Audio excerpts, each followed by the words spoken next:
Last fall in South Korea, delegates failed to agree on an international plastic pollution treaty. There were delegates from some 170 countries, and more than 400 organizations sent observers. One of them, St. Louisan Jennifer Wendt. She works on plastic pollution projects locally and in other Mississippi River communities. So I actually was there both on behalf of MRCTI, Mississippi River Cities and Towns Initiative, and the University of Georgia, who I work with closely on different research on different plastic pollution projects. Now, it is clear, of course, that there are some real differences on some key elements. When you come back from an international conference in South Korea with all of these nations, do you come back encouraged or discouraged?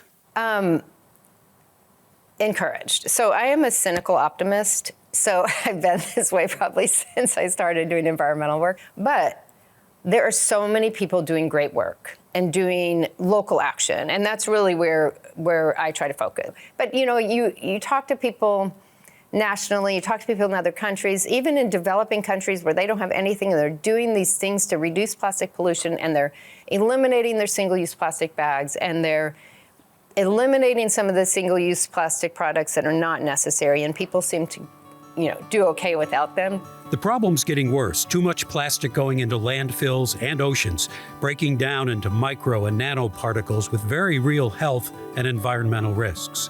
But the treaty talks weren't just about cleaning up and recycling, but also tougher issues of reducing use, reducing production, and getting companies to share the responsibility of what happens to the plastics they make and use. Right now, every bit of responsibility is on the consumer and the taxpayer and the local government. Is the goal then to see that the plastic producers help pay in my community for recycling plastic? Absolutely.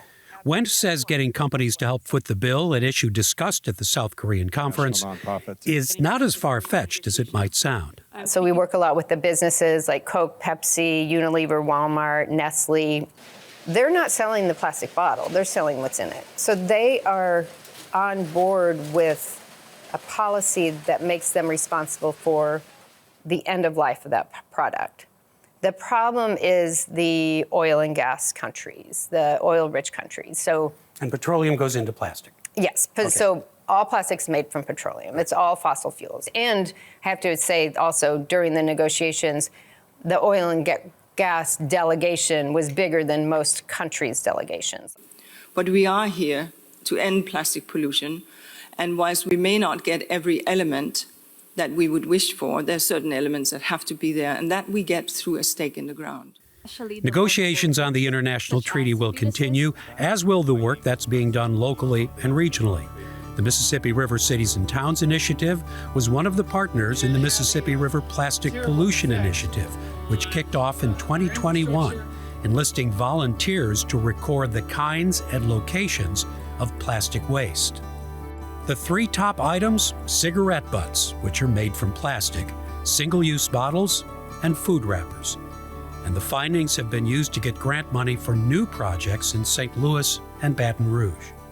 A big piece of these two EPA grants in St. Louis and Baton Rouge is building up community champions and getting action at the local level, because I am a firm believer that in our region, that's the only way that we're going to do anything, is really grassroots. So I shouldn't be waiting around for some governmental agency to come in and fix things? No, actually it's the opposite. So we've got this global problem.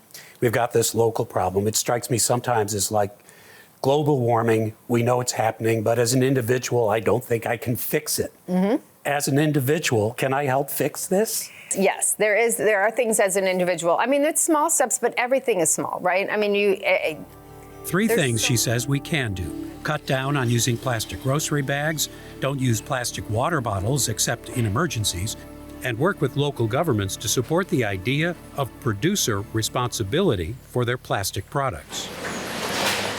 It would seem to me, correct me if I'm wrong, that the issues globally are the issues locally. Absolutely.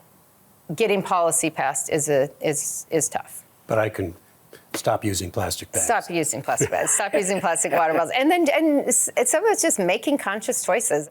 Well, thank you. Jennifer Wendt is with the Mississippi River Cities and Towns Initiative, working on plastic pollution up and down the Mississippi River, and just back from an international conference. So, Yes. Jennifer, thanks for joining us, and thanks for the work you do. Appreciate Thank it. you. Thank you for having me.